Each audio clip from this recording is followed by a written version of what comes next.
Welcome back to part 3 of my playthrough of Zelda 2 Link's Adventures of Link. I was thinking Link to the Past, but it's not Link to the Past, it's The Adventures of Link. I'm the Black Knight, and welcome back. And now I'm going to the second palace, after my run through of Death Mountain, which wasn't that difficult. So I'm going to go over here first to get a heart container. So I'm going to kill that guy with down thrust, because you can only kill him with down thrust. And like I was saying in my other part, is that once I get down thrust, I seem to overuse it a lot. So, and that's not at first, but gradually, like once I get onto the other continent, yeah, I go down thrust crazy basically, because I want to kill those bastards basically. So nevertheless, I got down thrust, and I'm going to the second palace, and just don't abuse it. If you have a pattern for an enemy, just use the same pattern. If you can down thrust them, then down thrust them. Like here, I have two ways of killing these guys. This one, and then this one. And then I have a normal way, which I normally did on my way here. So I down thrust. It's good to get effective ways you can do both ways. So if you're running low on magic, which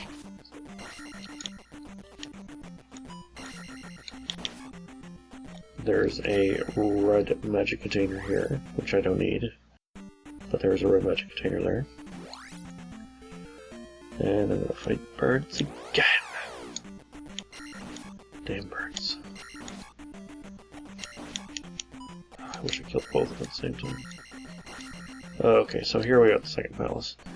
So a good key thing to note is that any palace after, except for the Grand Palace, which is the last one,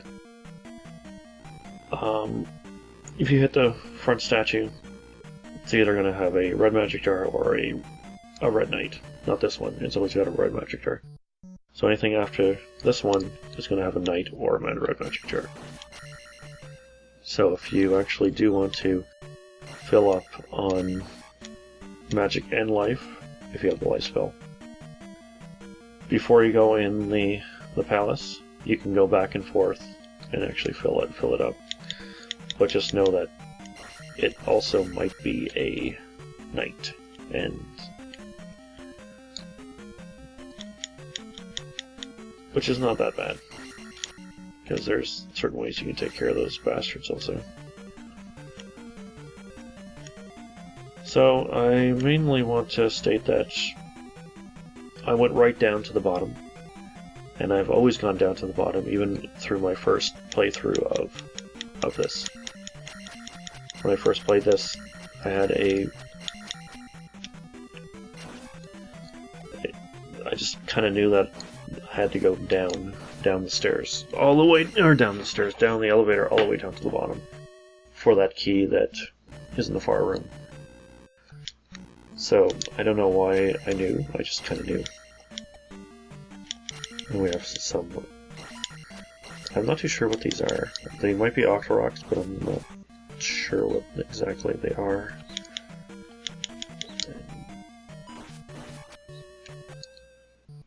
Here we are, so I can't kill that guy.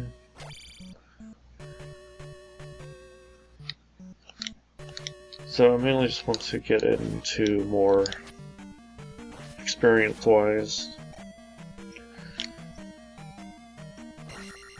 So when I actually started playing Zelda 2 was back in, I think, 87, or at least probably 88, because it came out in 87. And I don't know, I first saw it at a birthday party I went to. And that actually exposed me to the first two games, which is this one and Super Mario, and I might have actually repeated this in the second part, but I can't remember. It's very late at night still.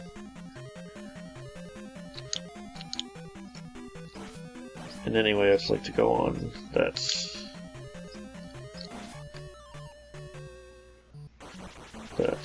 this Zelda game pretty much influenced me in other forms of gaming other than your basic side-scrollers.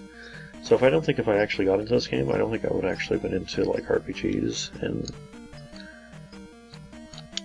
other like adventure games.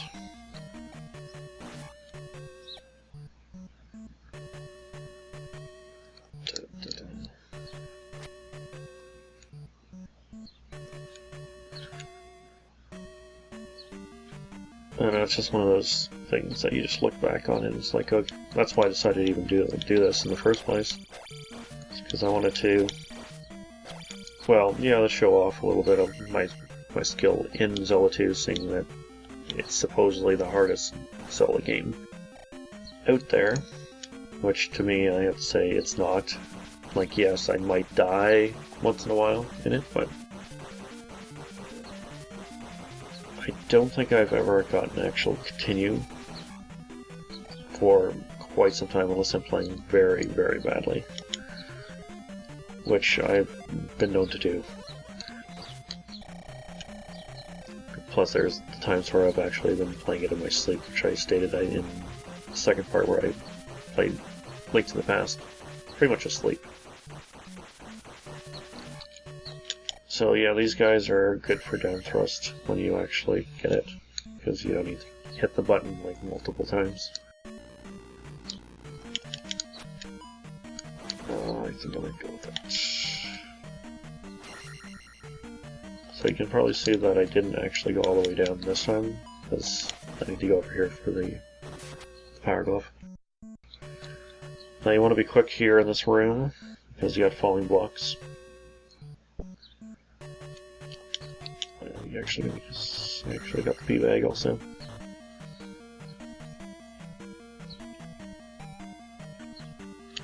Now a tip in this one is that when you see the red knight in this one, you want to go on the other side of the drops, because you don't want to be boxed in having drops going one way and a knight kicking your ass in the other.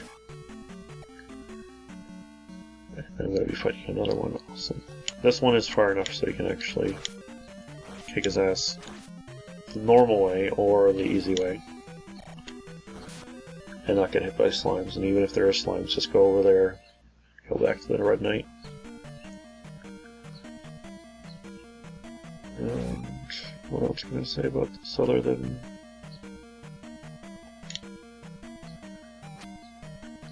I've been checking out a lot of like Let's Plays, and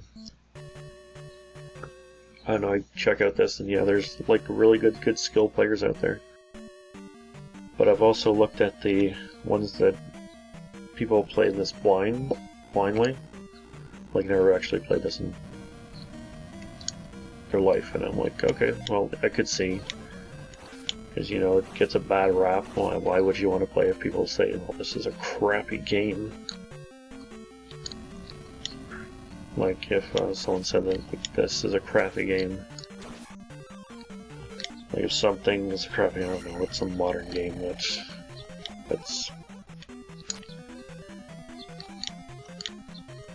you know, some modern game that's crappy.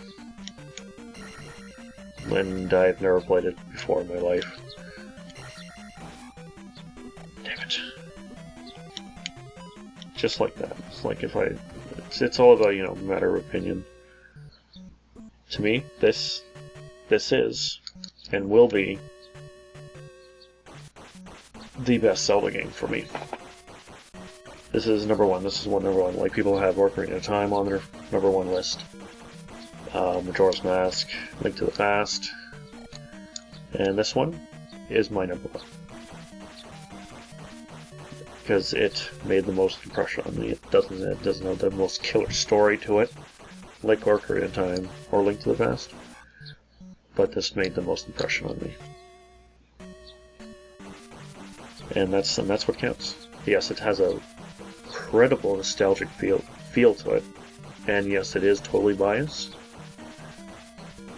but that's what it is. It's like, yeah, okay, well, it sucks because of the mechanics. Yes, it's a terrible. Yeah, me. Yes, it is a terrible Zelda game compared to the rest because it doesn't have it doesn't have what Zelda makes Zelda. That's also the genius behind it too, is that it's different from the Zelda games. Nice. That's the thing, it's so different from the Zelda games, is that you don't basically have you have your items, but you don't use them. Like, they're automatically used.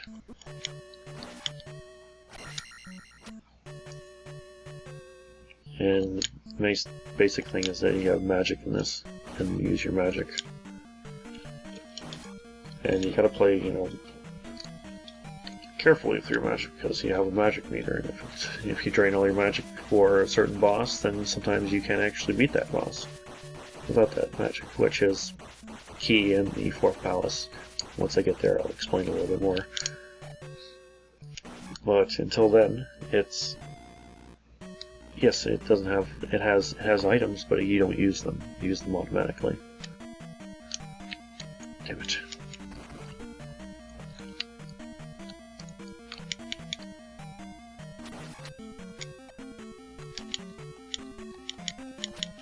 And you have experience points, which is like an RPG.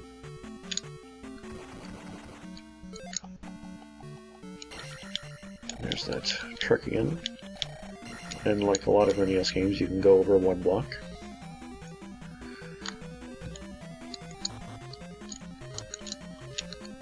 Let's see if I hate when that happens. Let's see if I don't die because of this. Yeah, when something pops up and you're on blocks that disappear, you kind of want to be cautious of when you're coming out of the screen that you don't fall in. Well, I'm already at full life, so I don't need that.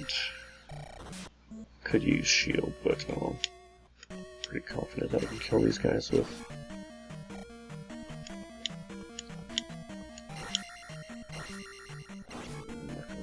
Damn it, I'm going to be wasting a statue level up. Again, the same way I kill this guy is the same way I kill Horsehead. Basically, the jump, crouch, stab. Basically in that order. Jump, crouch, stab. Which is a bit more clear because you can actually see me down thrust. And it's basically that. So, am I gonna get my little magic up?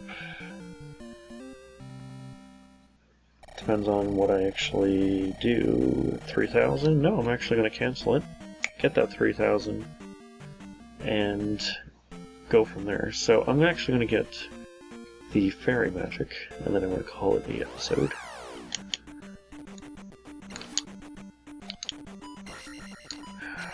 Bags all the time.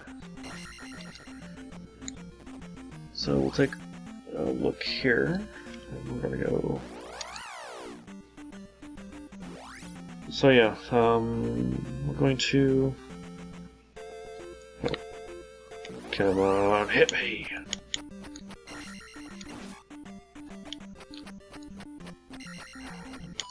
Really should get my life up actually after this.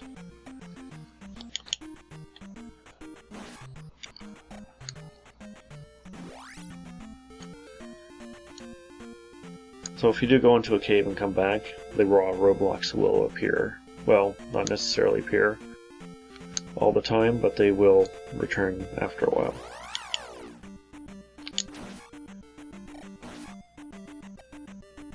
And we're going to...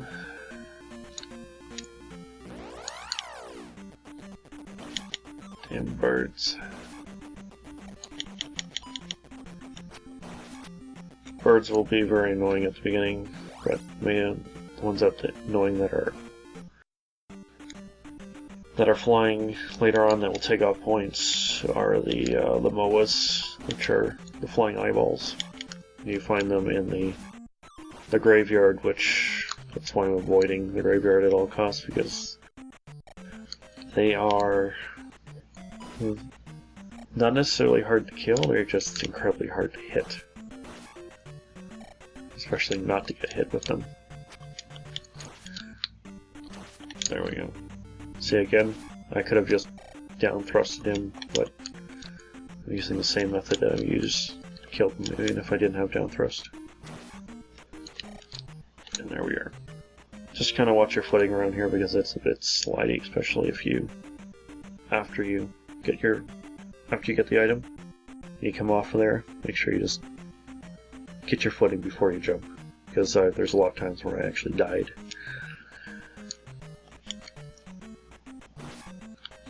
You know, I'm definitely not new to this game.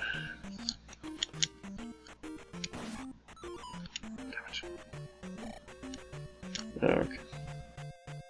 Yes, I think I'll call it an episode after I get the fairy spell. Like I said, hate blue slimes. Even though they're called not called slimes, I think they're called bots or bits. Yes. I am kind of want to get a level up before this episode ends, so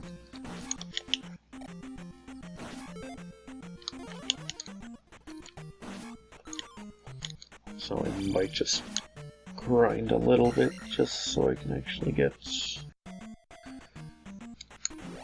No, I might actually go back in the cave. No, it's okay. I'll get my level up later on. So I'm going to go back to the town.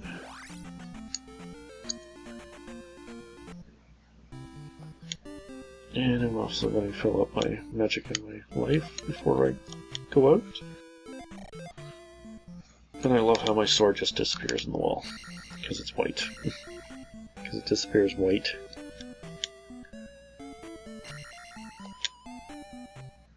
And I don't need the down thrust because I already have it. Magic. Alright, so here we go. So here's the house that you need to wait for the light to come out, and then you can also tell if you actually got the item. If not, is that if they're turning the opposite direction from the door, they'll actually turn towards the door if you got the item. If you don't, they'll just remain away from the door. A little tip if you actually got that, if you can't remember if you got the item or not, because there's no way you actually know if you got it or not. I love how the guy says that the spell will give you power, and yet you get fairy. There's no explanation of what you actually got. So it kind of looks like you kind of get this big powerful spell like Hulk, like Link Smash, anything, and that's great. Okay, so I'm going to call it an episode here, and I'm going to do the next palace, the next episode. So until then, later.